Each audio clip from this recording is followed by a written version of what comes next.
शिव महापुराण की कथा कहती है, दक्ष प्रजापति के पुत्रों को देवऋषि नारद ने भजन में लगा दिया। एक बेटी हुई जिसका नाम था स्वधा। क्या नाम है उसका? जम के बोलिए जरा, स्वधा। जितने लोग कथा सुन रहे हैं आस्था चैनल पर, पंडाल में, फेसबुक यूट्यूब पर, तर्पण शिव महापुराण में इस नाम का उच्चारण 5 बार आप लोगों को करना है। ये स्वधा दक्ष प्रजापति की बेटी है और पितरों की धर्म पत्नी है। इस पितरों की धर्म पत्नी स्वधा का नाम लेने से, अगर हमने कंडा, गोबरी, गाय का जो गोबर होता है कंडा, उसको जलाकर अगर धूप नहीं दी हो, या किसी ब्राह्मण को भोजन आदि नहीं कराया हो, या तिलांजलि तर्पण नहीं करा हो, पिंड नहीं दिया हो, या श्राद्ध पक्ष में किसी को कोई दान ना करा हो, तो उसका दोष ना लगे, उसके लिए तर्पण शिव महापुराण में पितरों की धर्म पत्नी स्वधा का नाम का स्मरण आप और हमको साथ में करना है। सभी लोग एक साथ में बोलेंगे, स्वधा स्वधा स्वधा स्वधा स्वधा।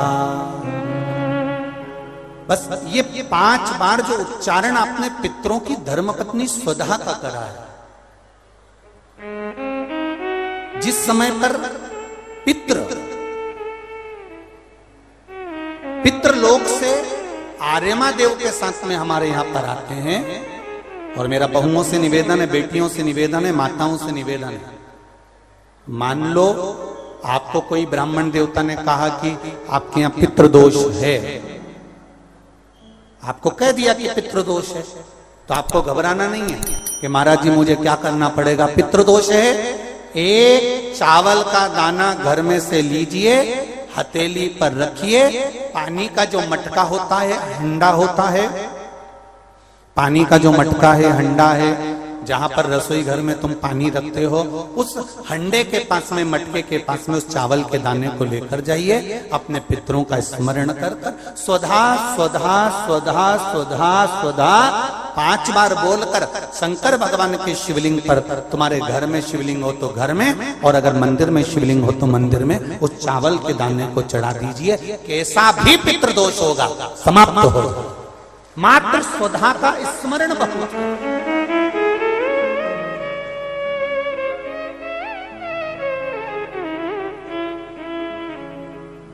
हम तो उनसे भी कहेंगे जिनका बार बार एक्सीडेंट होता हो,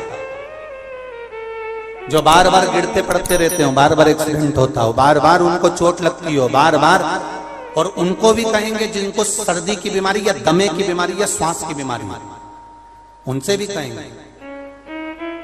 कि श्राद्ध पक्ष में एक चावल के दाने का प्रयोग स्वधा नाम से अवश्य करें। चलने में दम नहीं भराएगी, श्वास नहीं भराएगी, और दूसरा जो सर्दी का जिसको कोटा होता है, बार बार सर्दी हो जाती है, निमोनिया हो जाता है, कफ बना रहता है, उनके लिए भी स्वधा नाम का स्मरण। महाराज स्वधा नाम का स्मरण। दक्ष प्रजापति के घर में बेटी का जन्म हुआ जिसका नाम था स्वधा। स्वधा का जन्म लेते ही स्वधा श्वेत वस्त्र को धारण करते थे।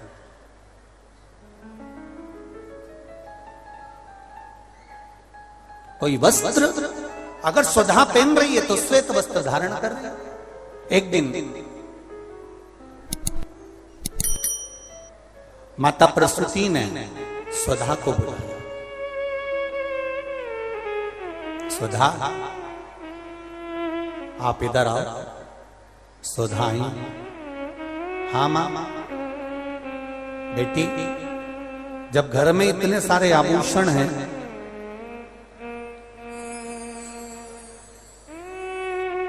और घर में इतने सारे आभूषण जब रखे हुए हैं, तो तुम उन आभूषणों को धारण क्यों नहीं करते? उन आभूषणों को क्यों नहीं पहनते? घर में इतने सारे वस्त्र रखे हैं तो तुम उन वस्त्रों को धारण क्यों नहीं करते? स्वधा कहती है मां, संसार सागर में जब किसी के प्राण छूट जाते हैं और प्राण छूटने के बाद वो जीवात्मा अगर अच्छी जीवात्मा है तो वो देवलोक चली जाती है, जो बुरी जीवात्मा है वो भटकती रहती है, भटकती है। मां, उन जीवात्माओं के कल्याण के लिए मैं श्वेत वस्त्र धारण करता हूं। श्वेत वस्त्र, श्वेत चावल का दाना, श्वेत दूध, श्वेत दही, श्वेत शकरखंड, श्वेत पुष्प, श्वेत जनेऊ, श्वेत वस्त्र, ये मेरे शंकर भगवान को अति प्रिय लगते हैं। उसका कारण है कि उनको पितरों को मुक्ति देना पड़ती है, पितरों को मोक्ष देना होता है। आज एक प्रश्न किसी ने सीहोर ऑफिस में भेजा है कि गुरुजी,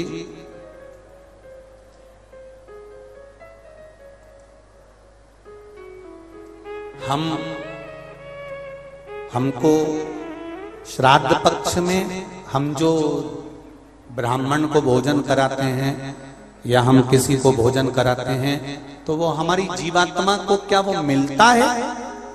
क्या विचार है भाई? अशोकनगर वालों बोलो जरा जल्दी से। प्रश्न भेजा है किसी ने। हम अगर किसी ब्राह्मण को भोजन करा रहे हैं, हम किसी को भोजन दे रहे हैं तो वो हमारी जीवात्मा को मिलता? 3 प्रश्न हैं और तीनों प्रश्न का उत्तर जरा देखिएगा, बड़ा ध्यान रखना। और जिसने प्रश्न करा है उत्तर प्रदेश से, वो ध्यान से सुनना भाई।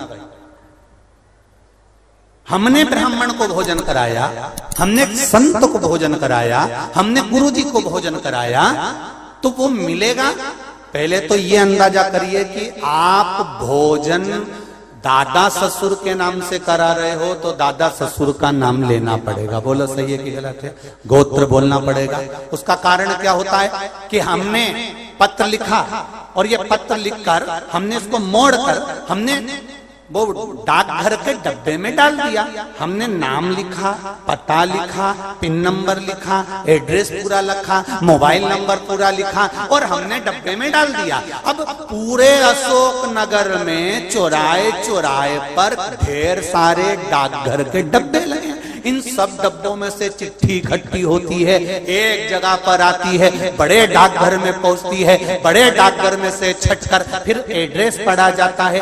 एड्रेस में तुम्हारा नाम पढ़ेगा बाद में, पहले ये पढ़ेंगे कि पिन नंबर क्या है, फिर पढ़ेंगे कि शहर का नाम क्या है। उसमें लिखा होगा गुना और गुना का पिन नंबर डाला होगा तो चिट्ठी को छाट छाट कर अलग रखते जाएंगे। अब गुना में ये चिट्ठी बड़े डाकघर में जाएगी, बड़े डाकघर में चिट्ठी पहुंची गुना के, अब वहां पर बैठकर छाटा गया कि बजरंग कॉलोनी के पास कौन रहता है, तो एलआईजी के पास कौन रहता है, तो चारभुजा नाथ जी के पास कौन रहता है, तो राजेश्वर मंदिर के पास कौन सा रहता है, कौन से वार्ड में रहता है, उसको छाट कर अलग रखा जाएगा। फिर वहां के डाकघर वाले व्यक्ति को, उस डाकिया को वो दिया जाएगा और उससे कहा जाएगा कि ये चिट्ठी पहुंचा दो। अब जरा प्रोसेस देखिए, डाली थी अशोकनगर में, इतने सारे डब्बों में इकट्ठी होकर एक डब्बे की चिट्ठी एक जगह पर इकट्ठी हुई बड़ी डाकघर में, वहां से इकट्ठी होकर फिर दूसरे डाकघर में गई, वहां से फिर धीरे धीरे डिवाइड होती चली गई। उसी तरह तुम्हारी लिखी हुई डाकघर की चिट्ठी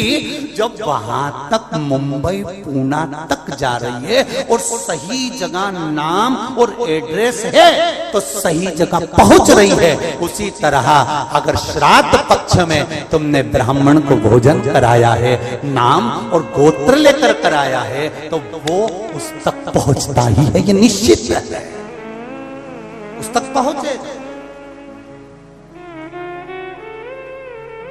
फिर दूसरा प्रश्न किया उसने, गुरुजी से पूछ के बताना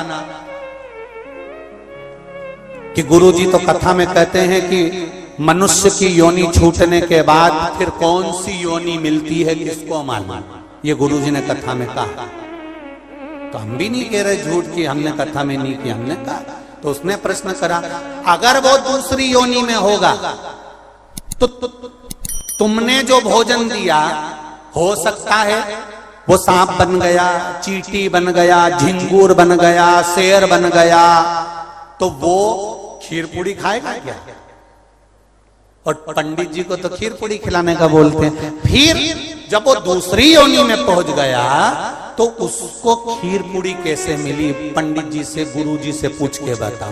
तो हमारा निवेदन है, जब हम यहां से रुपया अमेरिका भेजते हैं तो वहां हमारा इंडियन पैसा नहीं होता, वहां डॉलर में चेंज हो जाता है। उसी तरह खीर पूड़ी भी डॉलर में चेंज हो जाती है, जैसा वो खाएगा वैसा उसे मिल जाएगा।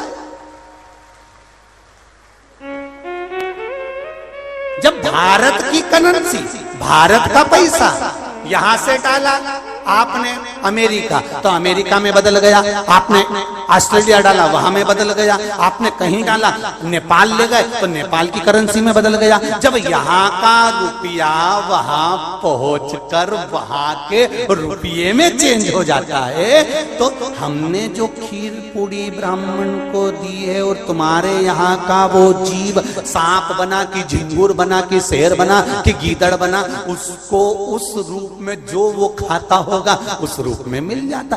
डॉलर चेंज, यहाँ की खीर पूड़ी चेंज, वहां जाते से।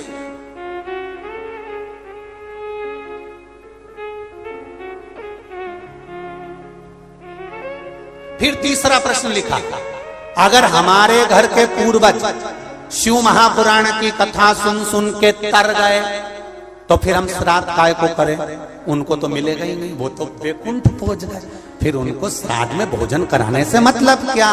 तो हमारा इतना सा कहना है, यूपी वालों जो तुमने प्रश्न करा बहुत जोरदार करा रे, तो एक उत्तर और अच्छे से सुन लो कि मान लो तुमने अगर श्राद्ध में भोजन कराया और तुम कह रहे हो उनका तो मोक्ष हो गया शिव पुराण सुनकर, फिर श्राद्ध करने से कौन सा फायदा? तो तुम भोजन कराओ, ये भोजन का फल वहां जाएगा। जैसे तुमने कोई सामान या रुपया मुंबई भेजा तुम्हारे रिश्तेदार किया, और मुंबई में रिश्तेदार का मालूम पड़ा कि उनने घर छोड़ दिया या वो कहीं चले गए या वो कहीं समाप्त हो गए, तो वो रुपया वो सामान तुम्हारा वापिस तुम्हारे पास आ जाएगा। तो तुमने जो पुण्य करा है अगर उसने नहीं लिया तो वो पुण्य तुम्हारे खाते में वापिस आ जाएगा। इसलिए